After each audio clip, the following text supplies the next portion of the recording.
하나님의 말씀 마태복음 21장 1절부터 11절입니다.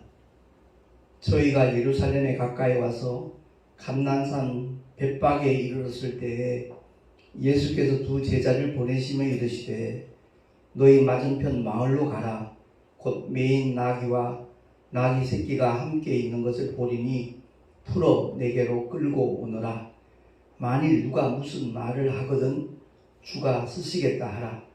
그리하면 즉시 보내리라 하시니 이는 선지자로 하신 말씀을 이루려 하심이라. 일러스되 시온 딸에게 이르기를 내 왕이 내게 임하나니 그는 겸손하여 나귀 곧 멍에 매는 짐승의 새끼를 탔도다 하라 하였느니라.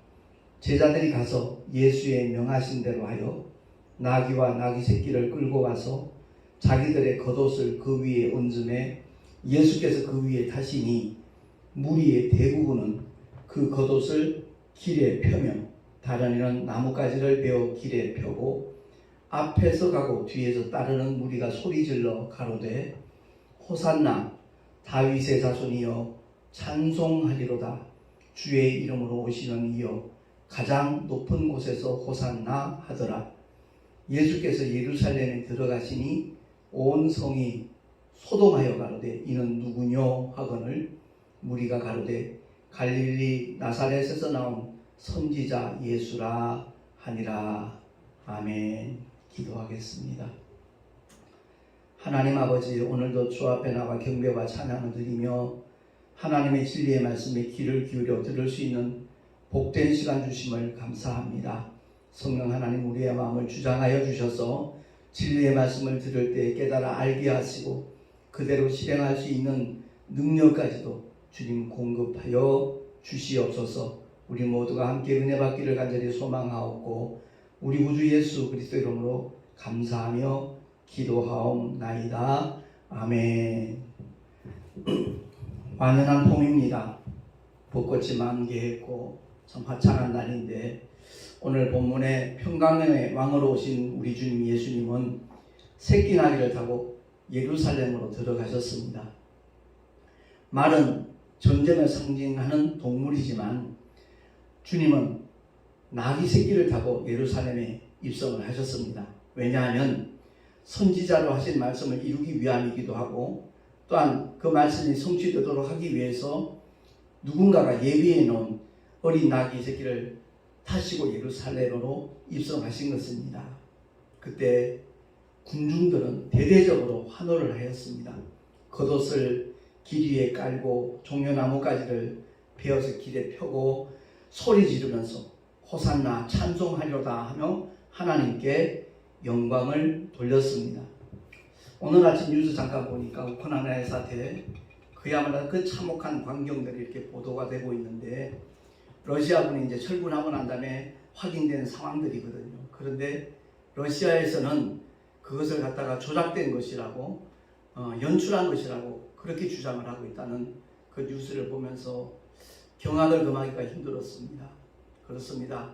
전쟁은 어느 시대든 누구에게든 정말 고통과 괴로움을 가져다 주지요. 근데 주님은 전쟁을 상징하는 말을 타고 입성을 하시는 것이 아니라 평강의 왕으로 오신 주님이시기에 어린 나귀 새끼를 타고 예루살렘에 입성을 하셨습니다. 그때 대대적으로 환호하는 군중들, 저마다의 아마 기대감은 달랐을지도 모릅니다. 오병이의 이적을 경험한 사람들은 예루살렘에 입성하시는 주님이 정말 이제 유대인의 왕으로 등극을 하시면 먹고 사는 문제는 해결이 되겠다, 그런 기대감을 가졌을 수도 있을 것이고, 눈먼 자가 보게 되고 그리고 귀머거리가 듣게 되고 문둥병이 깨끗하게 되고 각색 질병들이 깨끗하게 치료받는 그러한 하나님의 은혜와 능력을 경험한 사람들은 저마다 또 자기 나름대로의 소망을, 기대감을 가지고서 그렇게 환호했는지도 모릅니다. 근데 우린 분명히 기억해야 됩니다. 하나님의 생각과 인간의 생각은 다르다는 것입니다. 주님이 이 땅에 오신 목적은 죄로부터의 해방입니다. 마가복음 10장 45절에 이와 같이 성경은 증언하거든요. 주보에 있으니까 한번 합독을 하겠습니다. 시작. 인자에 온 것은 섬김을 받으려 함이 아니라 도리어 섬기려 하고 자기 목숨을 많은 사람의 대속물로 주려 함이니라. 아멘. 그렇습니다. 주님이 이 땅에 오신 목적은 당신의 생명으로 우리를 구원하시기 위함입니다. 그야말로 대속의 죽음을 맛보시기 위하여 주님은 십자가로 향하여 뚜벅뚜벅 걸어가고 계시는 과정이라는 것을 우리는 성경 대목대목에서 느낄 수 있고 깨달을 수 있어야 되는 것입니다. 오늘날 적지 않은 목회자들이 하나님의 뜻을 오해하고 있습니다. 그 하나님이 원하시는 삶의 자리가 어떤 것인지 잘못 알고 전혀 엉뚱한 방향으로 치닫고 있는 그런 목회자들도 적지 않습니다. 한마디로 말하면 오직 목회 성공을 꿈꾸는 그런 사람들을 가리키는 얘기입니다.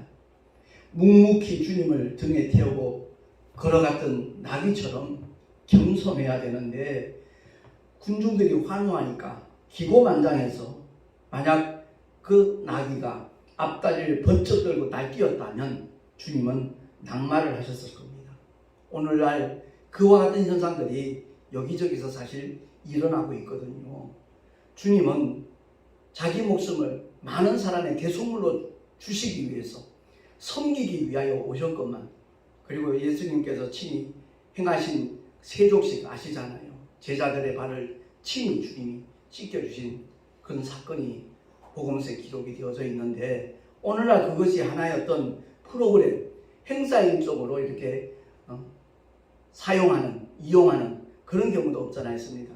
물론 그 과정 속에서 진실로 주님의 섬김의 자세를 배우는 그러한 효과도 있겠지만, 많은 사람들이 그것을 하나의 어떤 프로그램으로 인간들에게 어떤 감동을 주고자 하는 그런 목적으로 그 세족식을 하는 경우도 없지 않아 있다는 것을 우리는 분명히 잘 알고 있습니다. 우리는 오늘 말씀을 통해서 정말 아버지의 뜻이 무엇인가, 독생자 예수를 통해서 우리에게 정말 바로 알게 하기를 원하고 깨닫게 하기를 원하고 누리기를 원하는 그 은혜의 삶이 어떤 것인가를 우리는 바로 인지할 수 있어야 되겠고요. 뿐만 아니라 하나님의 은혜를 받은 사람들이 어떤 길을 걸어가야 될 것인가, 어떤 방향으로 나아가야 될 것인가, 그것까지도 올바로 깨닫는다라면 이 종료주일에 그야말로 주님의 말씀은 우리에게 많은 선한 결과를 가져다 줄 줄로 믿습니다. 구약의 사건 가운데 사무엘이 그 사울 임금에게 그야말로 경고했던 메시지, 사무엘상 15장 22절입니다. 우리 한 목소리로 합독을 하겠습니다. 시작. 사무엘이 가로되 여호와께서 번제와 다른 제사를 그 목소리에 순종하는 것을 좋아하신 같이 좋아하시겠나이까? 순종이 제사보다 낫고 듣는 것이 수양의 기름보다 나으니 이는 거역하는 것은 사술의 죄와 같고 완고한 것은 사신 우상에게 절하는 것과 같으니라. 아멘. 그렇습니다. 아말렉과의 전쟁에서 생명 있는 모든 것들을 진멸하기를 하나님은 분명히 원하셨고 그렇게 명령을 하셨지만, 사울 임금은 기름진 것, 살찐 것들, 튼튼하고 좋아 보이는 것들, 그 우양들을 죽이지 아니하고 노획물로 이렇게 돌아오는 그 모습 속에서 사무엘 선지자가 사울 임금에게 책망하는 하나님의 메시지를 그렇게 선언하고 있는 겁니다. 어떤 사람이 복이 있는 사람입니까? 목회자들 가운데 어떤 분이 정말 복이 있는 사람일까요? 성도들이 많이 늘어나고 교회를 크게 짓고 자기 명성을 떨칠 수 있는 그런 것들이 정말 복이라고 생각하나요? 결코 아니라는 거죠. 주님은 묵묵히 오직 고난의 길을 걸어가셨습니다. 마가복음에서는 고난받는 종으로 그 그리스도를 이렇게 조명하고 있는 것을 우리가 보게 되지 않습니까? 끝까지 하나님의 뜻대로 하나님의 말씀을 따라 걸어가는 사람이 가장 복 있는 사람인 줄로 믿습니다. 모든 사람들로 하여금 화평케 하는, 그 화목케 하는 직책을 우리 주님이 맡기셨다라고 사도 바울을 통하여 전언하고 있지 않습니까? 그렇습니다. 우리 모두가 다 주님이 기뻐하시는 일은 무엇인가? 화평케 하는 거라는 거죠. 하나님과 불목되었던 죄인된 자리에 머물러 있는 우리를 긍휼히 여기셔서 화목제물로 하나님의 독생자 예수 그리스도를 바로 이 십자가로 보내시는 겁니다. 이번 주간이 고난 주간이잖아요. 주님이 고난의 발걸음을 한 걸음 한 걸음 묵묵히 걸어가는 한 주간인데, 한국교회 성도들 가운데 그 고난에 동참하는 일을 잘못 오해하고 있는 분들도 없잖아 있어요. 마치 중세 개톨릭처럼 금식하면서 그냥 그 고통을 느껴가면서 한 주간을 지내는 것이 마치 주님의 고난에 동참하는 것으로 오해하고 있는 분 적지 않습니다. 아니요, 주님은 그것을 원하시는 것이 아닙니다. 정말 하나님의 놀라운 사랑과 은혜에 그야말로 표적과 같은 바로 십자가의 복음을 묵묵히 때를 얻든지 못 얻든지 만나는 모든 사람들 전할 때 여러 가지 반응이 있을 수 있습니다.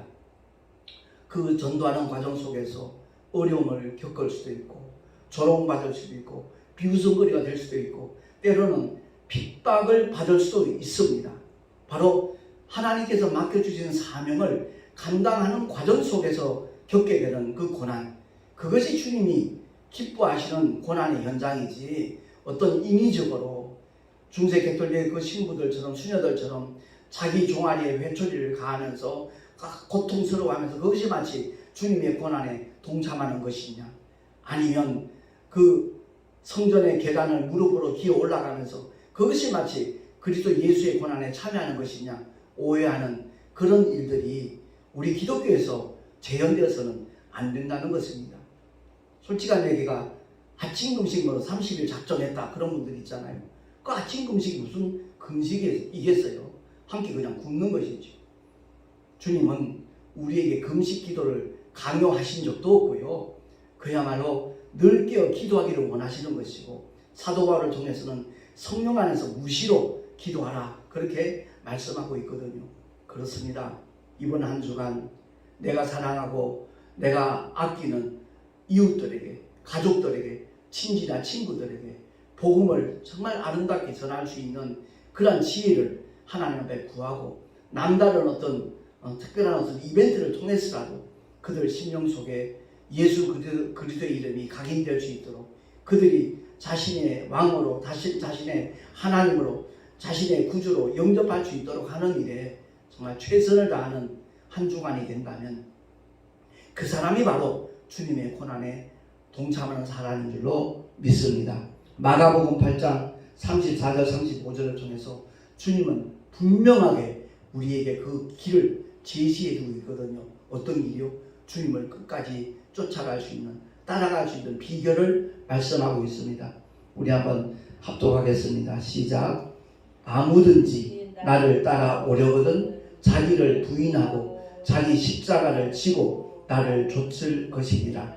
누구든지 제 목숨을 구원코자 하면 잃을 것이요, 누구든지 나와 복음을 위하여 제 목숨을 잃으면 구원하리라. 아멘. 바로 그게 주님이 일러주신 비결이거든요. 다른 것 없습니다. 날마다 자기 부정이 있어야 됩니다. 그리고 나에게 주어진 크고 작던 그 십자가를 달게 지고 따라가는 그것만이 주님을 온전히 쫓을 수 있는 유일한 비결이라는 것을 우리가 기억을 하고, 이 말씀을 정말 우리 신비에 온전히 새길 수 있으면 참으로 좋겠습니다. 누구든지 제 목숨을 구원코자 하면 잃을 것이다 그랬습니다. 노후 대책 세우기 위하여 발버둥 치던 사들 대다수잖아요. 목회자들 중에도 아마 거기에 안간힘을 쓰는 분들이 없잖아 있을 겁니다. 제 목숨을 구원코자 하면 잃을 것이다 그랬습니다.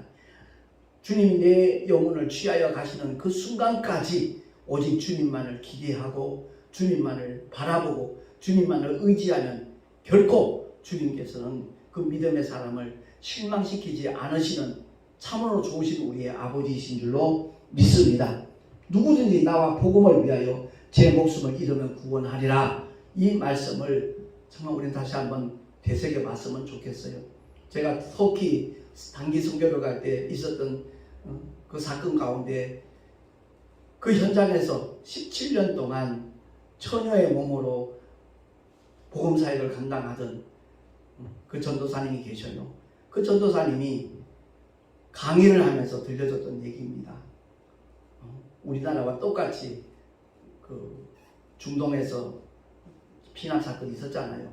같은 해입니다. 같은 연도에 독일인 선교사님과 그 현장에 터키 목사님과 성도 한 사람이 참수를 당했거든요. 그 참수를 당할 때 그 현장의 모습을 강의하면서 소개를 하는데 정말 눈물을 금할 수가 없었지요. 그 극단적인 그 이슬람 교도들이, 청년들이 협박을 하면서 예수를 믿지 않겠다, 부인하면 살려주겠다라고 이렇게 유도를 하면서 실행을 하는데 손가락 마디마디를 끊어나가고 손목을 자르고 발목을 자르고 나중에는 배를 갈라서 창자를 전부 다 난도질을 하면서 독일인 선교사를 먼저 희생시키면서 그 태국 터키 목사님과 성도에게도 니들도 부인하지 않으면 이렇게 죽을 것이다 했는데 세 사람이 똑같은 모습으로 처형을 당했거든요. 그게 정말로 순교가 아니겠는가 이런 마음을 갖게 되었습니다. 그들이 이 세상에서는 가장 비참하고 처참한 모습으로 떠났는지 모르지만 하늘 보좌에서는 잔치가 벌어졌을 겁니다. 주님이 스데반 집사의 영혼을 맞이하듯이 그들의 영혼을 정말 보좌에서 벌떡 일어나서 그들의 영혼을 영접하지 않았겠는가 저는 그렇게 확신을 합니다. 그리고 우리가 성경을 통해서 꼭 기억해야 될 것은 사람의 생각과 하나님의 생각은 다르다 그랬잖아요. 계시록에 보면 소아시아 7교회가 소개되고 있는데 그 두 교회가 칭찬을 받았잖아요. 대다수 사람들은 아주 규모가 크고 엄청난 큰 교회로 상상들을 할 겁니다. 그러나 성경을 보면 서머나 교회도 그렇고 빌라델피아 교회도 그렇고 그렇지 않다는 거죠. 적은 능력으로도 정말 하나님의 이름을 배반치 않냐고 믿음을 지켰던 서머나 교회와 빌라델피아 교회를 주님이 칭찬하셨습니다. 교회의 규모가 보잘것없다 할지라도 아버지의 뜻대로 정말 순종하면서 복음을 전하는 주의 종들이라면 그들이 바로 주님 앞에 칭찬받는, 다른 말로 바꾸고 말하면 끝까지 주님을 쫓아가는 믿음의 종들이 아니겠는가 저는 개인적으로 그렇게 확신하고 있습니다. 오늘 예루살렘에 입성하시는 주님의 모습을 통해서 과연 나는 겸손한 사람인가? 주님이 겸손하셔서 나귀 새끼를 타고 입성하셨다라고 성경은 분명하게 우리에게 증언하고 있지 않습니까? 우리는 주님의 겸손과 온유를 그대로 정말 본받을 수 있는 그런 주의 종이 되기를 정말 소망해야 될 것이고, 성도들도 정말 하나님 앞에서 끝까지 겸손하고 온유하여서 그들의 삶을 통하여 그리스도 예수의 향기가 풍겨져 나오고 많은 사람에게 감화를 주고 감동을 줄 수 있는 믿음의 길을 걸어간다라면 그의 삶의 자리가 어떠하든지 간에 그 자리가 곧 하나님의 영광이 함께하는 자리이고 하나님의 나라가 확장되는 현장이 되어질 줄로 믿습니다. 분명히 주의 이름을 높이는, 주의 이름을 의지하는, 그리고 주의 이름을 자랑하며 전하는 하나님의 사람들이 날로 많아질 수 있기를 간절히 소망하면서 오늘 말씀을 통하여 우리 모두가 다 그 대열에 동참하고 앞장설 수 있는 하나님의 사람들이 될 수 있기를 예수 이름으로 축원합니다. 내 마음 보좌에 여전히 내가 앉아 있는지 아니면 그 왕좌에 주님이 좌정하고 계신지 우리 날마다의 삶을 돌아보면서 제가 어저께 어느 믿음의 사람하고 이렇게 대화를 하면서 그런 얘기를 했어요. 그분이 고민하는 문제가 딴 게 아니에요. 은밀한 죄까지도 정말 깨끗하게 사함을 받고 주님 앞에 섰을 때 인정받을 수 있는 믿음의 길을 걸어가기를 소망하는데 그 비결이 무엇인가?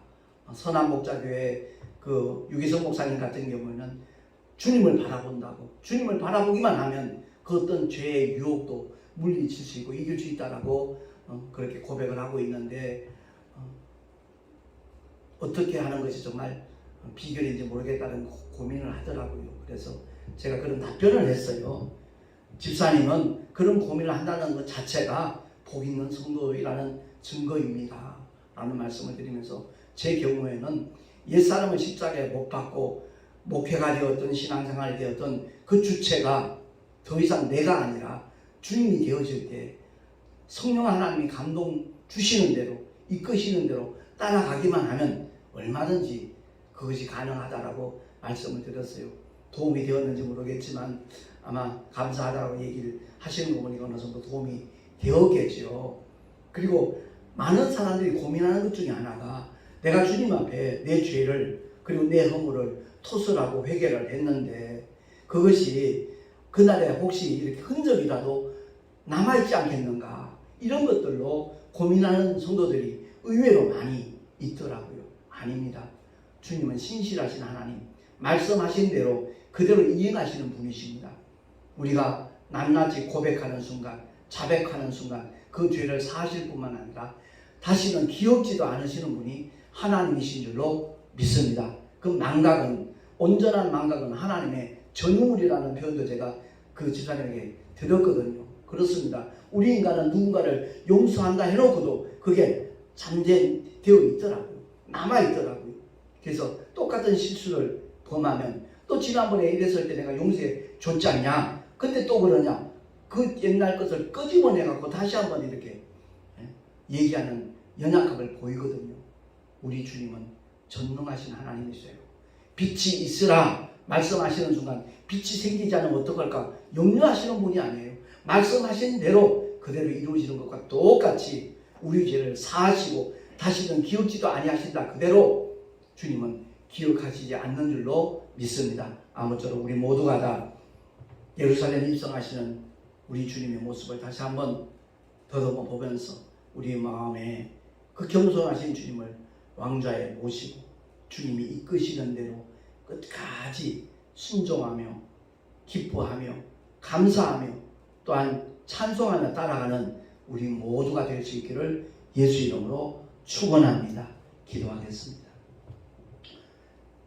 하나님 아버지, 우리 모두가 다 주님을 닮아가기를 원합니다. 이 영적 전쟁에서 승리하는 자가 되기를 소망하며 믿음의 길을 걸어가고 있습니다. 끝까지 주님을 따라갈 수 있는 비결은 오직 한 가지, 나를 부인하고 날마다 내게 주어진 내 십자가를 달게 지고 따라가는 것밖에 없다라고 주님이 일러주셨습니다. 우리 목숨 연연하지 아니하도록 붙잡아 주시고 복음을 위하여 기꺼이 내어 놓을 수 있는 그 능력까지도 주님이 우리에게 성령께서 친히 역사하심으로 허락하여 주시옵소서. 우리 구주 예수 그리스도 이름으로 감사하며 기도하옵나이다. 아멘. 교회 소식 주보를 참고하시기 바랍니다.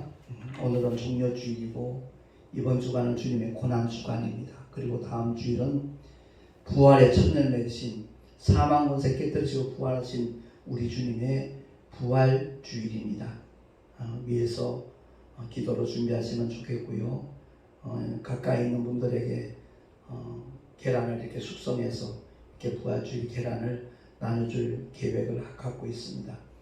수고하는 손길 위에 하나님의 은혜가 임하기를 함께 기도해 주시기를 바라고요. 내일 모레 우리 동서노회 봄 정기노회가 있습니다.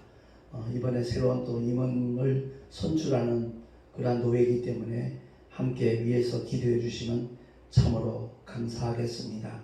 그리고 4월 1일 날 알콩달콩 CCM 98에 제가 출연을 했었는데 조회수가 꽤 많이 이렇게 늘어나고 있더라고요.